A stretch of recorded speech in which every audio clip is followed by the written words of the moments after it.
Quien pretendiera pensar la política local en esos años debía enfrentarse con una figura insoslayable, Juan Manuel de Rosas, gobernador de la provincia de Buenos Aires de 1829 a 1832 y entre 1835 y 1852.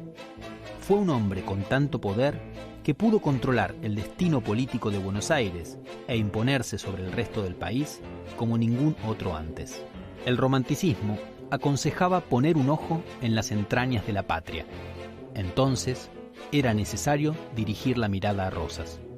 En un principio, Alberdi procuró que las nuevas ideas de la generación se acercaran al régimen rosista. Su objetivo era sintetizar los postulados de los unitarios y federales y superar sus falencias, para terminar con el desgarramiento político interno. Rosas no estuvo dispuesto a escuchar nuevas ideas ni a adoptar una posición conciliadora.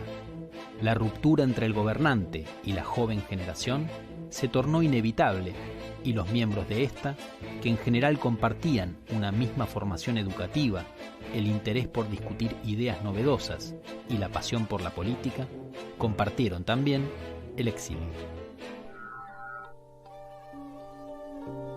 Un rasgo permanente que es presentarse como una suerte de orientadores de la política, de consejeros del príncipe. Entonces, en un principio, aunque esto no siempre suele ser recordado, algunos de ellos, Alberdi sobre todo, apoyaban a Rosas y pensaban que Rosas era una expresión genuina, y en eso se mostraban románticos, una expresión genuina del Estado social rioplatense. Muy rápidamente, cuando se produce una serie de acontecimientos que desembocan en el bloqueo francés en 1838, Alberdi abjura de esa propuesta, incluso se va de Buenos Aires y se va hacia Montevideo y apoya fervientemente el bloqueo francés contra Rosas. Entonces, uno puede ver una sinuosidad, no solo en Alberdi, sino en otros, en cuanto a las opciones políticas, pero el rasgo que más permanece, sobre todo en la década del 30 y del 40, es la idea de que ellos están en condiciones de poder ser quienes encabecen o dirijan cualquier proyecto político. ¿Por qué? Porque tienen un acceso privilegiado al conocimiento.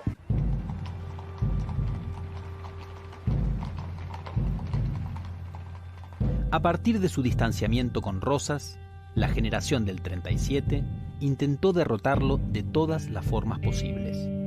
Promovió la alianza con Francia, cuando ésta se enfrentó al gobernador de Buenos Aires en 1838, pese a que muchos enemigos de Rosas veían con malos ojos asociarse a una potencia extranjera.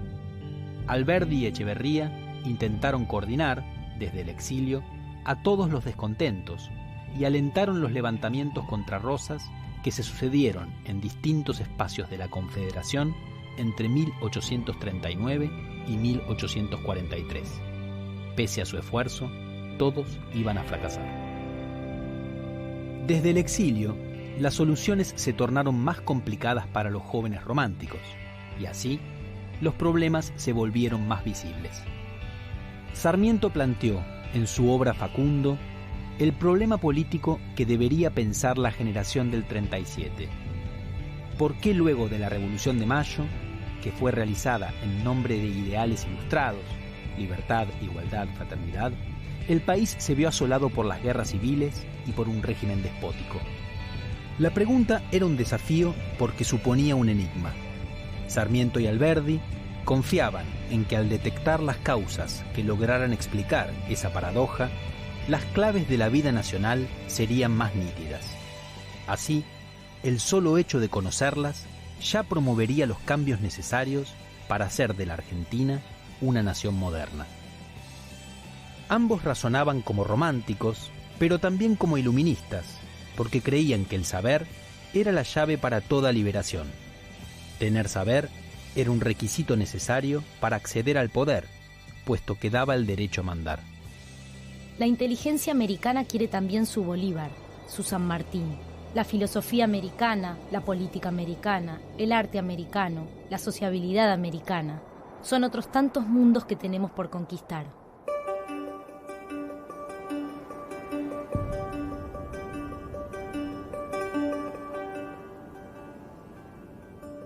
Para los miembros de la generación del 37, había que encontrar una respuesta al drama argentino, es decir, el de una revolución que había abierto un proceso histórico cuyo curso parecía desviarse de los objetivos y de las expectativas iniciales.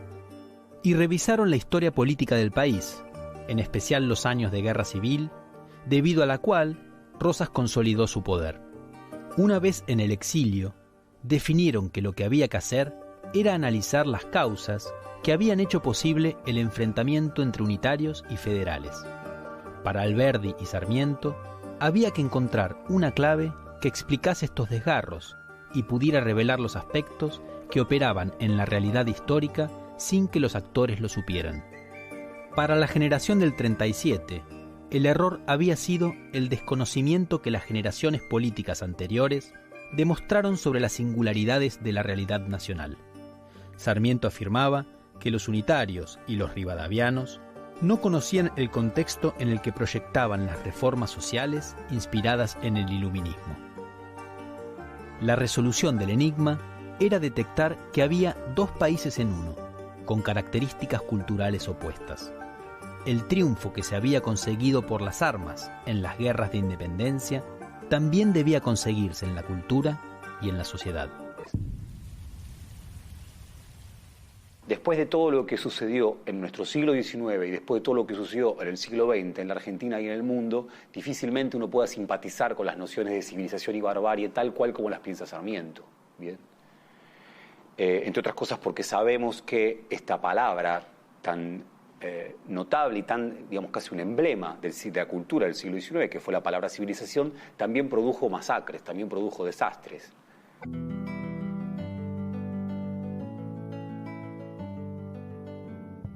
Sarmiento alegaba que el desenlace trágico de la Revolución de Mayo era causa del choque entre dos culturas distintas, la de la campaña pastoril y la de la ciudad. La ciudad había convocado a los pueblos interiores, a las masas rurales, para hacer la revolución, y así todos lucharon contra la corona española. Pero después del triunfo, las masas rurales, los gauchos, se emanciparon y se enfrentaron a la ciudad. Sarmiento afirmó que las costumbres y hábitos que tenían esas masas rurales eran hostiles a cualquier orden moderno, asentado en una economía de mercado y regido por una constitución liberal. Definía a la campaña como el núcleo geográfico del despotismo, donde era imposible el desarrollo de un mercado capitalista. Afirmó que la extensión es el mal que aqueja a la Argentina, y con esa frase resumía su consideración de que en la campaña no estaban las bases mínimas para construir una república moderna. Tomó como referencia de su explicación a un personaje de esa misma campaña, el caudillo riojano Facundo Quiroga. Eligió contar el drama de la Revolución narrando la biografía de Quiroga porque los románticos creían en la existencia de grandes hombres. Estos condensaban en su figura todo el espíritu de una época. Contar la vida de Quiroga era así exponer a la vez los motivos por los que la revolución terminó en guerras civiles y en el despotismo rosista. Su Facundo, Civilización y Barbarie, quiso ser la biografía de un caudillo para explicar la biografía del país.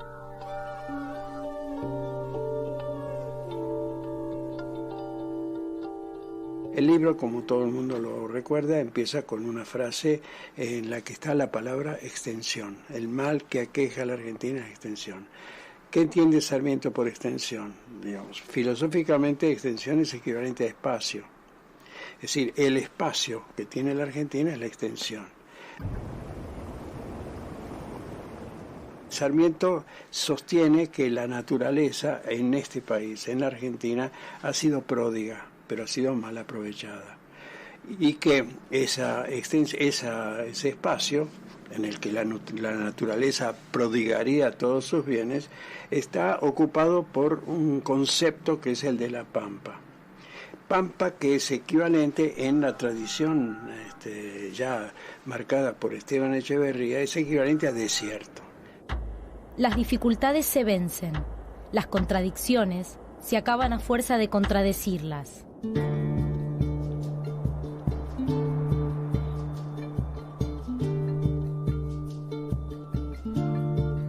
A Sarmiento, la figura de Quiroga le sirvió como estrategia para definir aquello que creyó oculto y que él vendría a revelar con su Facundo, es decir, el comportamiento de las masas rurales que se incorporaron y lucharon en el proceso independentista.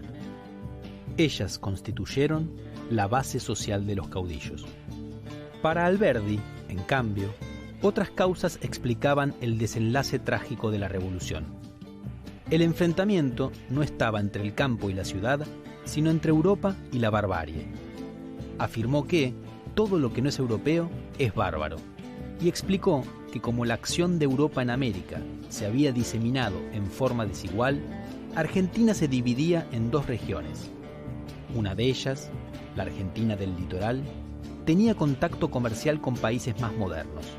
La otra, la Argentina mediterránea, estaba privada de ese contacto y se anclaba a la cultura colonial. Eran dos territorios con tiempos distintos. En un mismo país, decía Alberdi, convivían dos siglos, el XIX y el XV.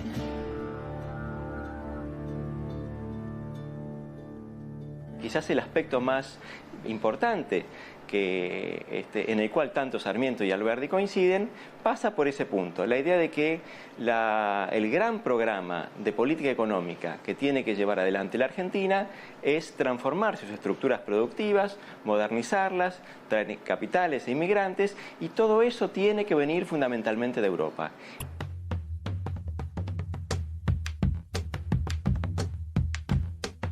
Los románticos, en su trayecto de exilios y derrotas transitorias, construyeron imágenes de nuestro país que alimentarían buena parte de los proyectos que aparecieron después de la derrota de Rosas en Caseros en 1852. Esas imágenes se incorporaron, con diversas valoraciones, a nuestra cultura. Aún hoy, resuenan palabras como desierto, pampa, barbarie, las dos Argentinas, caudillismo, entre otras. Es que instalaron la idea misma de nación argentina, aunque dicha idea resulte, todavía hoy, objeto de interminables controversias. Los miembros de la generación del 37 fueron los primeros intelectuales que pueden definirse como tales. La forma que tuvieron de mirar al país, con un ojo hacia adentro y otro hacia afuera, hacia Europa, tuvo una larga influencia en la cultura argentina. Y algunas claves que dieron para pensar la nación, en particular la idea de civilización y barbarie, fueron muy influyentes, dado que hasta hoy se siguen utilizando muchas veces para entender la Argentina.